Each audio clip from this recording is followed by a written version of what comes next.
এ পাশে একটি মাছের পুকুর খামার। আর এত সুন্দর এই জায়গাটি। কিন্তু আজকে আপনাদেরকে একটি কথা বলবো ভাই, কথাটা কি আপনারা সবাই শুনবেন। আপনারা এই শীতকালে আপনাদের বাবা মায়ের প্রতি আদর সম্মান কিংবা বাবা মায়ের প্রতি স্নেহ ভালোবাসা আপনারা ঘরে ঘরে কি লক্ষ্য করে দেখছেন যে আপনাদের বাবা মা এই শীতকালে কেমন আছে?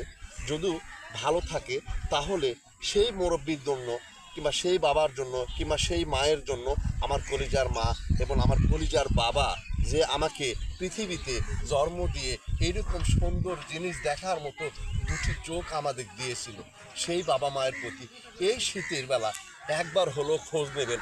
যা আপনাদের কাছে অনুরোধ করছি, যেন সবার মা আর সবার বাবা মা সবাই যেন ভালো থাকে এই শীতে। যাই বাবা মায়ের জন্য সবাই দোয়া করবেন। ভিডিওটি ভালো লাগলে বাবা মায়ের জন্য একবার হলো লাইক কমেন্ট করে আমার পাশে থাকবেন। সালাম।